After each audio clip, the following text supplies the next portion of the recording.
And hello once again, everyone. Joe from Feel Like Craps. I do feel like craps today. I hope you do too. Educational session number 3 here, the final session in our 3-session series on the concepts of craps. Craps 101 revamped here. We're going to discuss some of the what are called exotic bets, the more uncommon bets that you're going to see people playing at the craps table. So let's get right into it. We're going to discuss a little something on some of these exotic bets because sometimes there is what's called a VIG that factors into these bets, and especially the bets that will pay true odds. There are 2 bets in particular we're going to discuss that will pay you true odds for the bet. However, the casino is not in this to lose money.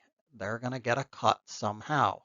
If you get paid true odds right off the rip, they're not making any commission or making any cut on the bet. So they're going to charge you a tax to bet these particular bets. This tax is called the vigorish or the VIG or the juice for short. Some casinos, they call it the juice. But it's 5% tax or a cut that's taken out of your winnings on the bets that we're going to discuss, the next 2 bets we're going to discuss. Most casinos will require this VIG up front in order to be able to place the bet. However, some casinos are nice. They decide to only collect it if and only if the bet wins. So you have to check with the dealers in the casino for their policies on VIG collection if you're going to make these 2 bets. The bets we're going to discuss are the direct lay and the buy. So without any further ado, let's get into the direct lay or the no bet. This is a bet that the 7's going to roll before the given number that you've picked to lay will roll. The bet's placed in the come again because it's in the dealer's work area, so the dealer has to actually put the bet where it belongs. You're going to put the bet in the come with instructions to the dealer, like a $40 lay for, or sometimes they'll refer to it as a no, like a $40 no for.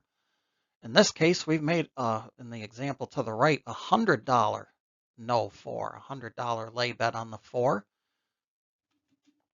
The dealer is going to place the bet behind the number in the small rectangle, as you see there, and they're going to put a lanyard on it that says lay. That way they can differentiate the lay bet between a DC bet that's come to rest on the 4. So the lay bet means that whoever the person who placed the bet is went directly behind as opposed to going through the DC. Payouts on a lay bet are not 1-to-1. They're going to pay you true lay odds for whatever the combination or whatever the number you bet. You bet on if the 7 rolls before that number rolls. So if it's a 4 or a 10, you're going to get paid 1 for every 2. You're going to get half of your bet back. So in this example, on the right, if we had rolled a 7 before we rolled a 4, after the bet was placed, then we'd be getting $50 back minus our 5% VIG. And we'll get more into how to calculate the VIG in the next slide. But for now, just suffice it to say that they're going to take that 5% commission. Same thing goes with the 5 and 9. They'll pay 2 for every 3 minus the VIG. And the 6 and 8 will pay 5 for every 6. So that's minus the 5% VIG that's figured in. If the number late is rolled before the 7's rolled, the bet obviously loses. The casino takes it, and if you want to play it again, you got to put more money up. If the bet is on the board, it's working. If a lay bet is placed on the board, the only way to stop it from working is to take it back to your rack and tell the dealer you want it back. You cannot shut a lay bet off. If it's on the table, it's working. Next on the list is the buy bet, another one where they will take a VIG out. This is a box number bet. It's basically a place bet that you want to pay you true odds for the given number, as opposed to having the casino take the cutout. If you take the place bet, they're still going to take a cutout with a buy bet, but you're getting true odds if you buy the number as opposed to just placing it. Again, it's the bet goes in the come area, or if it's already on the board, in some cases, the casino, you can request a buy of a number at any point. A place bet can morph into a buy bet at any point at your discretion. The bet's placed in the same spot as a place bet, and the lanyard is put on it. The buy lanyard is put on it, so the dealers know that that bet is a true odds bet, and that you're going to get paid true odds minus your vig. Payouts are at true odds again for the given number that you buy. If it's a 4 and 10, it's double, so you're going to get 2 to 1 minus your vig. The 5 to 9 will be 3 to 2 minus the vig, and the 6 and 8 will be 6 to 5 payout minus the 5% vig. The buy bets usually occur on the 4 and 10. People tend to buy the 4 and 10 a lot more because the vig doesn't eat up as much of the profit. Because again, it's 5% out for each, it's a 5% tax on the bet. And again, more specifics on that in the next slide. But most casinos will automatically make a 4 or a 10 a buy bet if the amount of your bet's $20 or greater. It's an auto buy. Most of the time, $20 or more, casino's gonna pay you true odds minus the vig for it if the bet is 20 or goes over $20 on a 4 or a 10.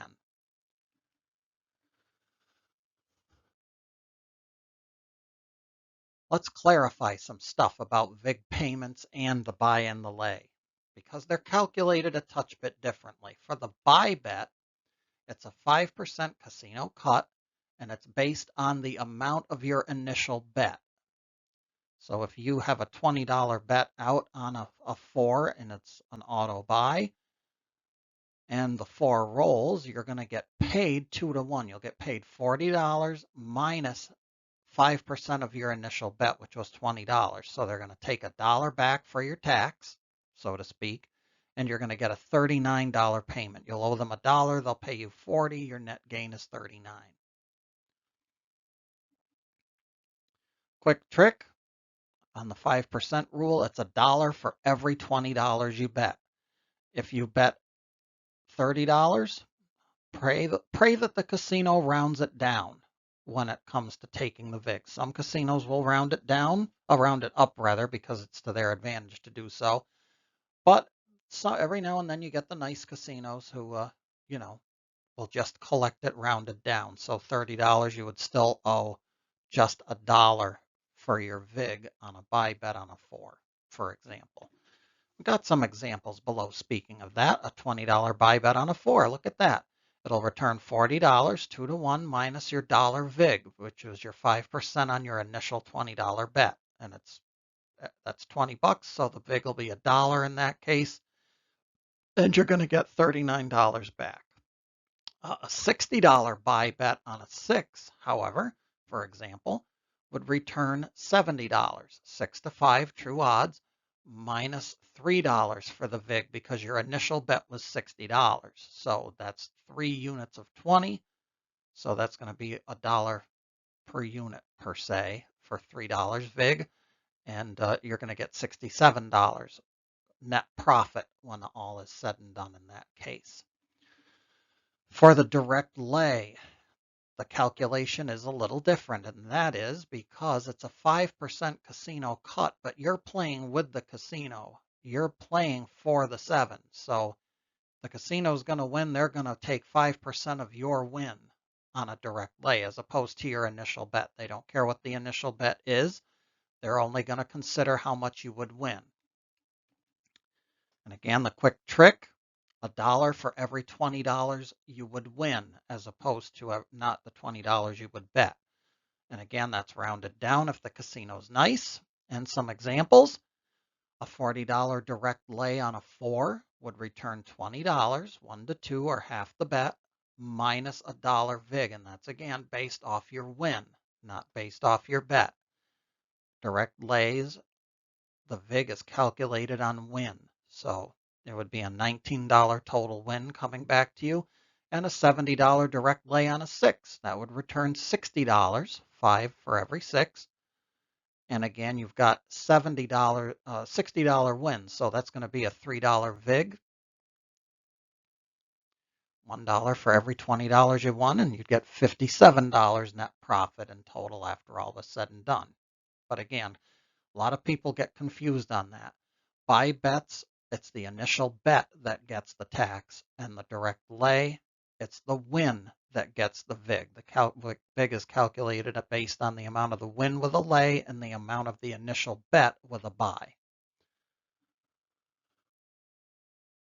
We're going to discuss briefly a couple of bets that don't appear on every layout, but some layouts have the hop bets. You can hop numbers in essence here. So this is for the combinations, the inside number combinations, as well as our buddy, the 7. You can bet him as well. Again, this will be in the dealer's work area. It's going to, if it appears on the board, it's going to be at the top of where that proposition bet box is.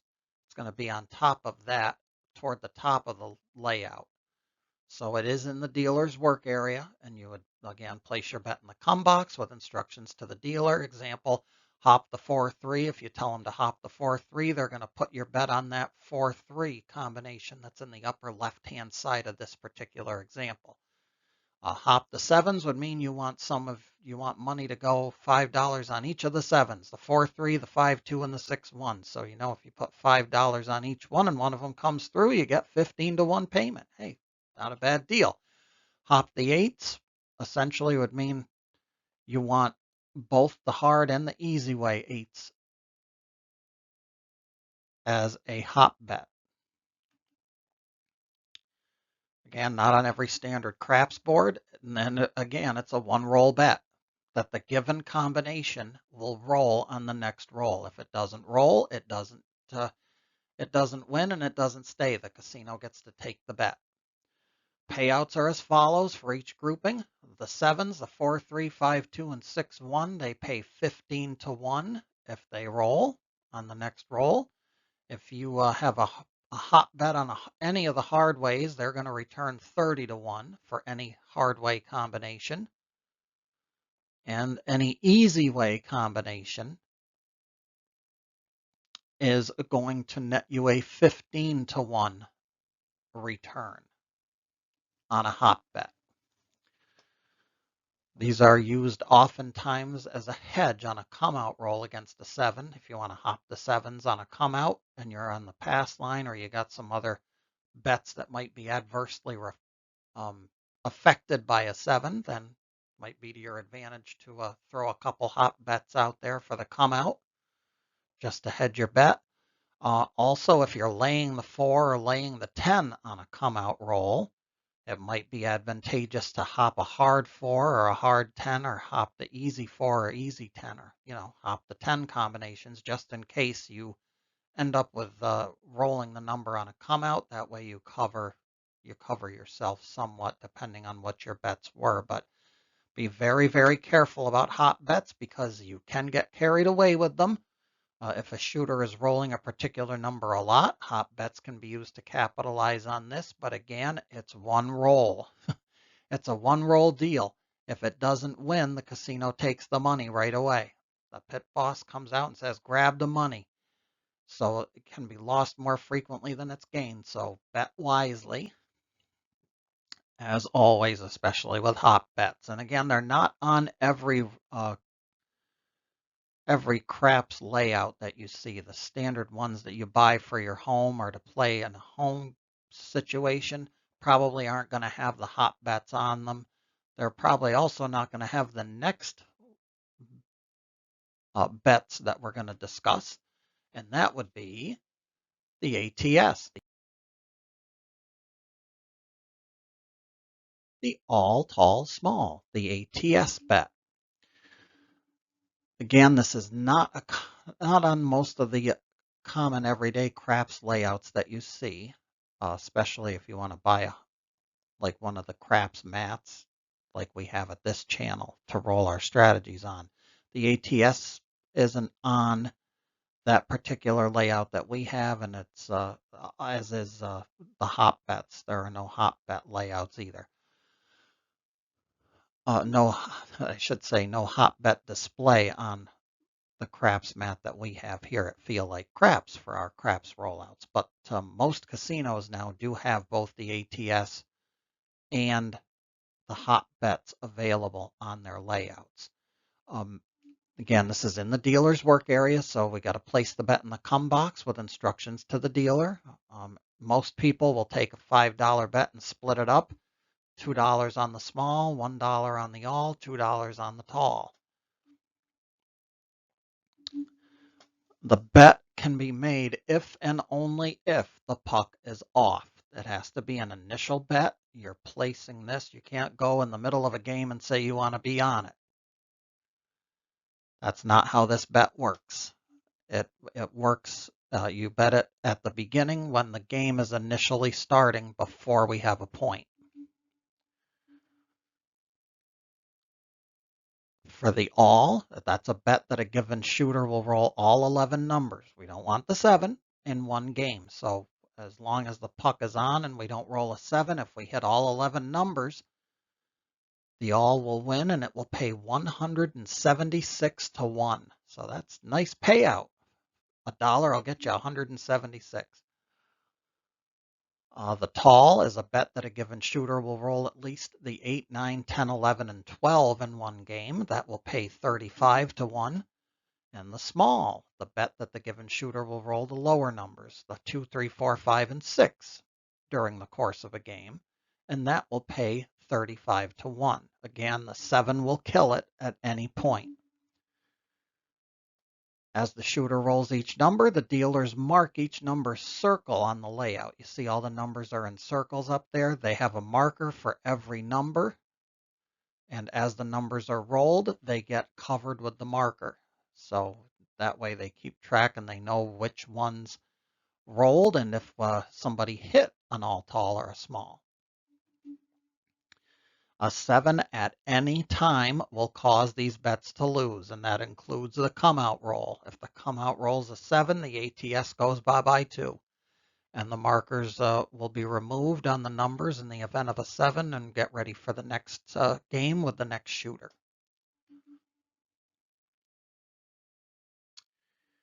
I'm going to discuss another rare bet, but this bet is usually made sometimes by some bettors. It's called a put bet. Casinos love this one. Again, we put the bet into the come area and tell the dealer to put you on the particular number. So it only works for the box numbers, the 4, 5, 6, 8, 9, and 10.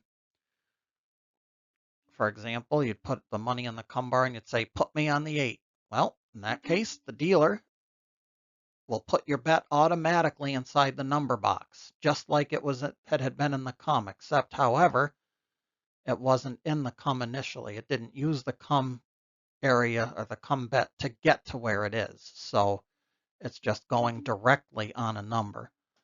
This is the same bet as a come bet without going through the come to get the bet to the number. Disadvantage, you may ask? Well, if you go directly on a number and don't go through the come, you lose the chance of winning on a 7 or an 11, because as we know, if a come bet is on the board waiting to go to a number and the 7 or 11 roll first, we get a 1-to-1 win on that. So you're losing that advantage. That one advantage. And the advantage is, of course, you escape the 2, 3, or 12 killing your come bet. I guess that's okay. The bet will win and return 1-to-1 if the number rolls before a 7. And again, put bets, you can also put odds on a put bet once it's there. You treat it just like a regular pass line or a come bet that made it to the number that way. You can put odds on it, and the same rules apply for payment and winning, and with the odds being shut off. And if the shooter makes a point in the initial game, same rules apply.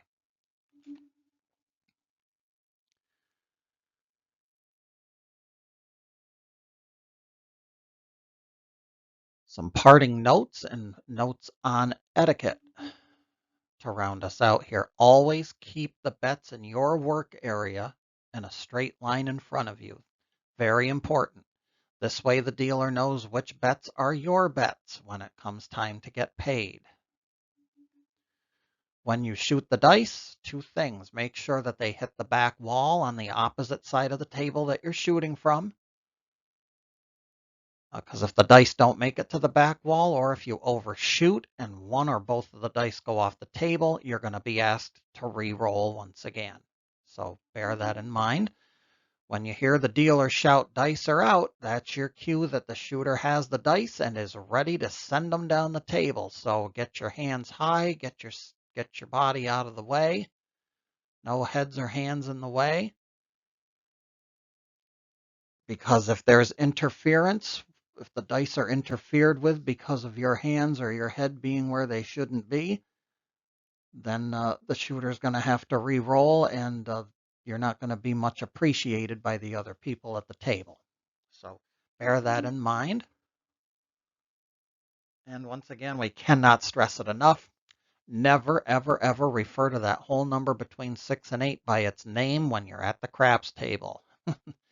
The superstitious ones will be all over you, and Big Red will get the point across. Call him Big Red.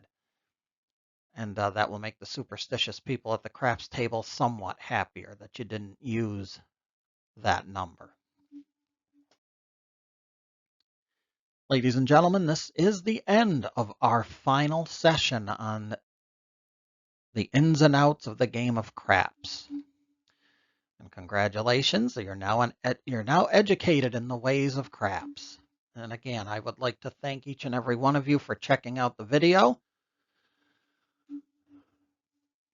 Once again, the best way to learn is to watch the game being played. I can explain all these bets to you and explain it one way or another, but always comes down to in practice. So watch some of the strategy videos on this channel so you see the game being played, and this channel is not the only channel for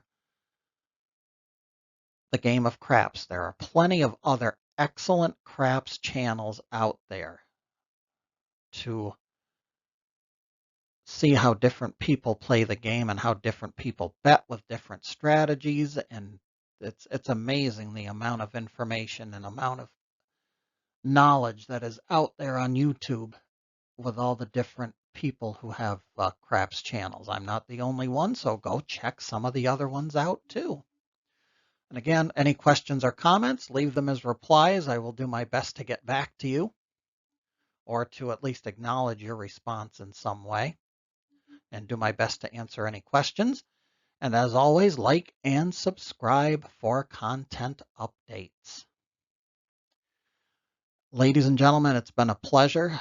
We will be constantly updating this channel with new content and new strategy roles. We have Craps Marathon weekends where we have 5 or 6 or 7 sessions in a weekend, and see if we win or lose using different strategies, or sometimes the same strategy if I particularly like a strategy, amongst other things. So again, thank you for taking the time to watch this video. I hope it's been informative. I hope the entire 3 sessions have been informative. And again, thank you all very much. This is Joe from Feel Like Craps. I always feel like craps. I hope that you do too. And until the next time we meet, be well, stay safe, and as always, every trip to that casino and to that craps table, may those dice gods be forever in your favor.